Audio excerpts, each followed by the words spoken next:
Alright, we're back in it. We're back. It's great to be here again. I'm not gonna waste too much time because I can't be bothered. This is how I made Plz Kitten.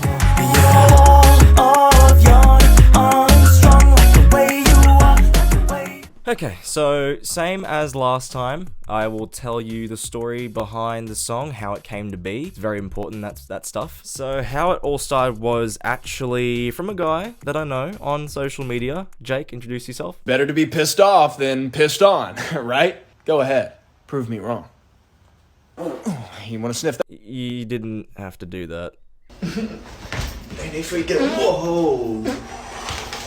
Alright, okay. Anyway, he's the inspiration for the songs. He was a guy that I used to watch all the time for a bit. I don't know, just kind of like imprinted on my personality a little bit and just made a song that came from that, really. At the time as well, Light Switch came out from Charlie Puth. I saw like all the behind the scenes stuff that he was doing, like those little clips of how the song came to be. That too inspired me a little bit as well. I mean, I really wanted to go for the same catchy kind of like upbeat energy that he was doing. I wanted to make my own version of that. Actually, the melody, like not the melody, the chorus. The chorus was actually the very first thing that I came up with, and it came to me while I was having a shower. Yeah, I mean, a lot of good ideas start from the shower, which is really weird. I remember I was in there, and then I was thinking of, you know, his famous phrase, and then I also thought of like Light Switch, and I was just thinking of this upbeat, you know, please kitten, dun dun dun, won't you come around and around and around for more. That's how it all started.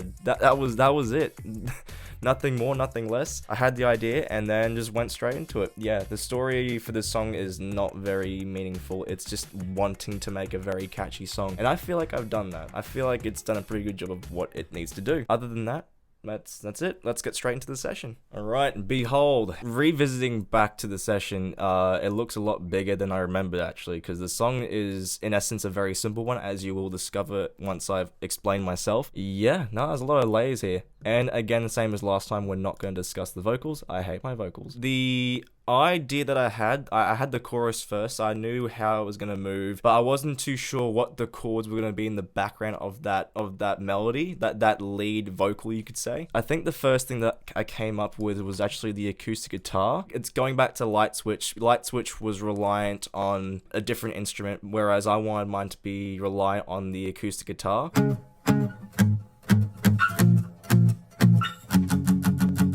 Yeah, it's literally just like, it was like a few takes, but like it was just one take repeated, and then the same technique as before, left and right, slightly EQ'd differently for both sides. Gets that real stereo effect, but I'm cheating to get to it, if that makes sense. I knew I had the melody down and the way it needed to sound for like the rest of the track, but the actual beat, like it wasn't really that hard to get to because Light Switch was the blueprint for the song. I wanted it to be that same catchy energy, so the drums I did all individually. So I did the kick, snare, hi-hats, and then like some claps as well.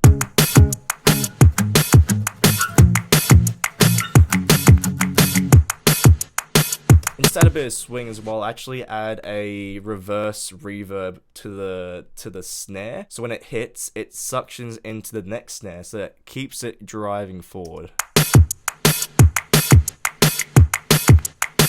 You can hear that. I did want to go for a more groovy, authentic sound, and I actually used a real bass for this song. I don't usually use real bass that much because I'm quite lazy, and the fact that like when I try and do real bass, it doesn't sound as good as just, you know, playing it on the keyboard. But this time I really felt like the song needed that natural groove, so we had that in there.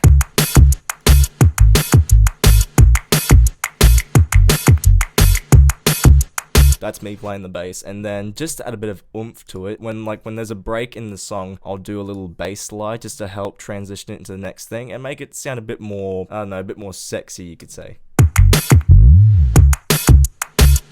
It really brings that bass line together. In conjunction with the main acoustic guitar, I actually add in these strumming effects. So it's just me palm muting the strings and then also a sliding technique with that.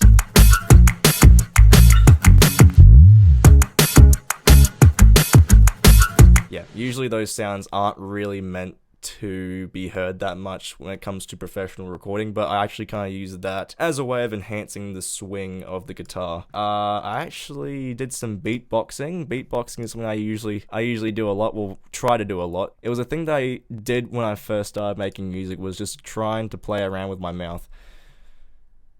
That sounded really bad, but I try my best to incorporate my own voice within the instrumentation, just to help bring my character out in the music. So that's me trying to grab air. So that's the beatboxing part. Another usual thing that I do with, like, when I have guitar involved, it has to have, like, that plucking that plucking effect. I don't know, like, it's really easy to make it sound more stereo and high quality when you have electric, like, guitar plucking left and right.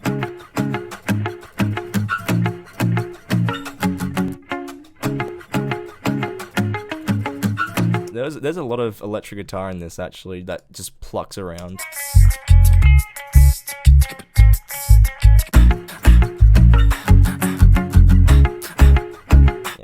These ones over here as well. Whoa, what the frick did I just do?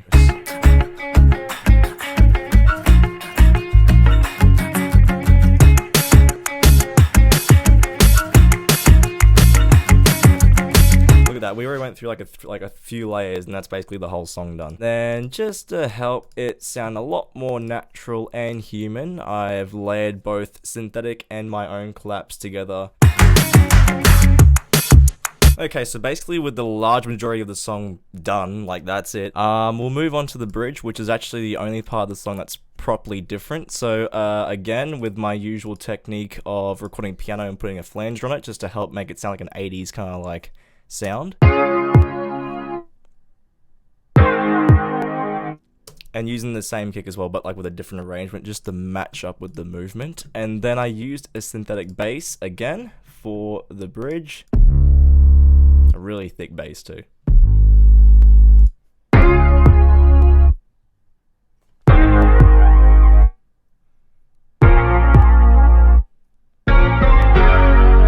And then alongside that, I have 2 layers of strings, because strings save my life. With, actually this time, some flanger.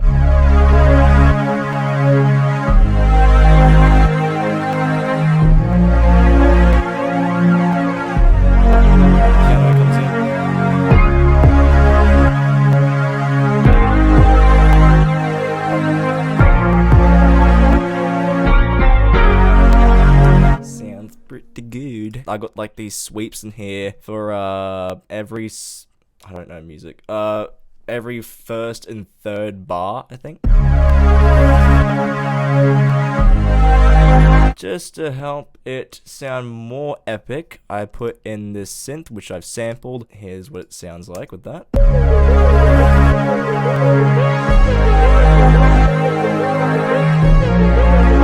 And just to help kind of like step, like it sounds like a wave almost. So as you can see, there's a little wave of automation right here where I've changed the EQ, and it's really 80s reminiscent as well. So that's another cool thing about that. And then I layer that on top with another synth, which I think is the same thing, but it has a different chord progression.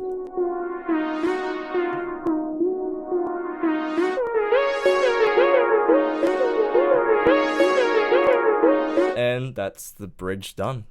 And then the last part of the song, which is the chorus again, but this time I've added more layers to that, just to help differentiate this chorus from the other choruses that you've heard before. Is I add another layer of hi-hats, which is over here, called final hats. If I just solo that one.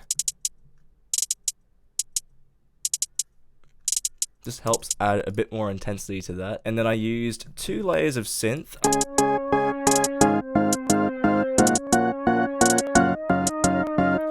So one is like, you know, really smooth, the other one's a bit more jolting, and if you combine those two together, it does help bring out more rhythmically the sound that you're trying to go for, really. I've got a different sounding bass for this part specifically. It's a lot more jumpy, if that makes sense. It has a lot more bounce to it because it's going up, then, you know, back down again. So if we put that together.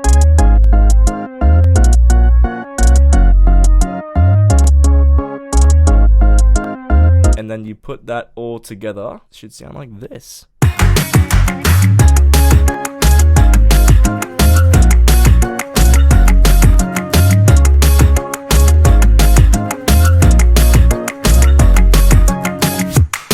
End it. It ends with just the percussive elements and done. Okay, well, anyways, thanks guys for watching me again. This series is killing me on the inside, I'll be honest with you. I hate this stuff, but I had to get through it, get it done, so it's out the way, so I can keep moving forward and... Oh god, Julia Gillard. Also, special thanks to High Sound, who actually helped me out making this song. So he had the melody idea for the verses. He made the lyrics as well, or most of the lyrics. A quick shout, thank you very much for helping me out, dude. I'll put his account in the description below. But other than that, thank you again for watching. I'll see you again in the next video, which will be about Freak. Freak is by far the hardest song I've ever made in my life. Like, what made Freak different was the fact that these two songs that I made, they were genre specific. You know, you can categorize those songs. Freak, I don't think you can. That song was mostly from me, if that makes sense. Not to sound too hippie, but that song really came from here, you know, that it's what I feel like I would sound like, and the fact that it was challenging me in all aspects of both music making and also my skills, my talents. But that will be the next video, okay? I'll save everything else for that. Again, thank you for watching, and I'll see you all soon. Peace.